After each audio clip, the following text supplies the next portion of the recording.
Welcome to the weekly market recap with SC Securities. Let's take a look at some of the latest developments in the Sri Lankan economy and financial markets. Sri Lanka is set to purchase $2.5 billion from foreign exchange markets over the next 11 months as part of its ongoing program with the International Monetary Fund. According to the IMF documents, the move aims to rebuild the country's gross international reserves. The strategy is being supported by a current account surplus, new external financing and non-debt inflows, including debt relief measures.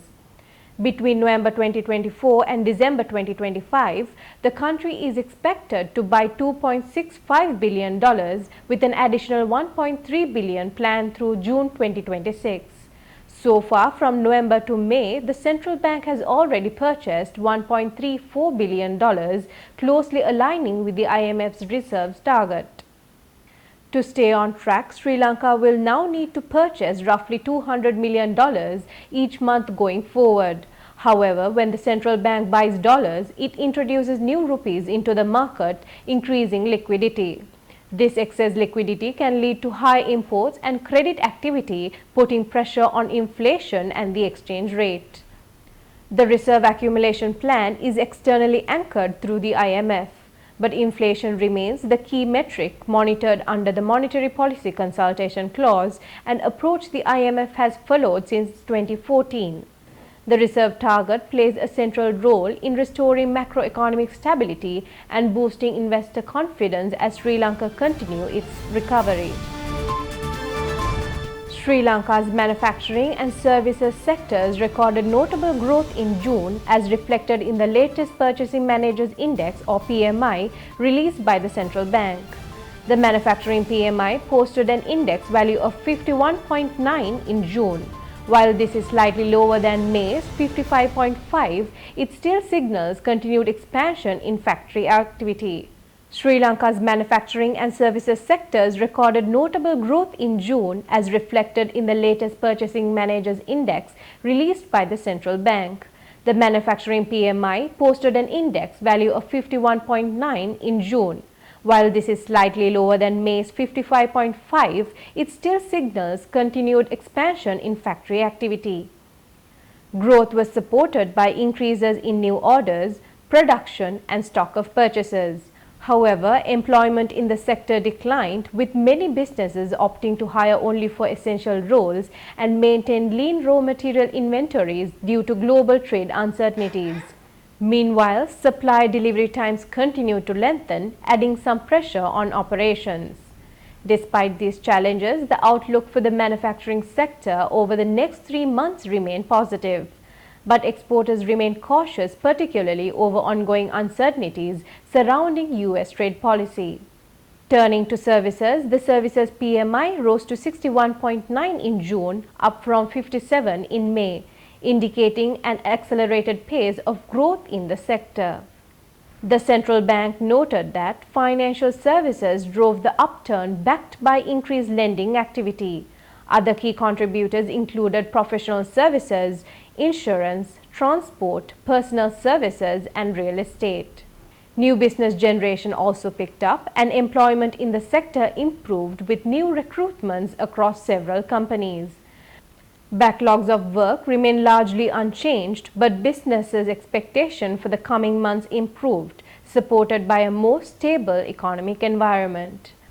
However, concerns persist over the potential impact of new tax regulations on digital service providers and uncertainty stemming from global developments, particularly US tariffs and tensions in the Middle East.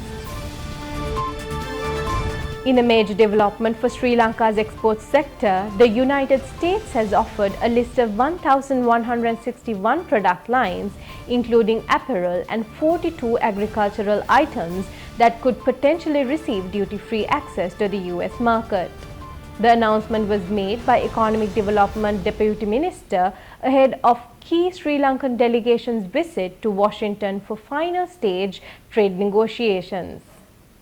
According to the Deputy Minister, the US proposal could allow nearly 80% of Sri Lanka's exports to enter the American market without duties. He described it as a strong gesture of goodwill and said discussions between the two nations are progressing constructively. The offer comes at a crucial time as Sri Lankan exports are facing the threat of a steep tariff hike from 30% starting 1st August as part of a broader reciprocal policy introduced by the US earlier this year. While the full details of the agreement remain confidential due to diplomatic and technical sensitivities, the Deputy Minister confirmed that parallel negotiations are also underway to reduce or remove tariffs on US goods entering Sri Lanka. Currently, Sri Lanka imports over $300 million worth of goods annually from the US, with the existing tariff ranging between 0% and 20%. According to the government, any adjustments on this front are expected to have only a minor impact on state revenue. With Sri Lanka's export competitiveness under pressure from global uncertainty, these talks are viewed as critical, especially for the garment industry, which contributes more than 40% to the country's total export earnings. The US has already reduced certain tariffs from 44% to 30%, and further exemptions could provide much-needed relief to local exporters.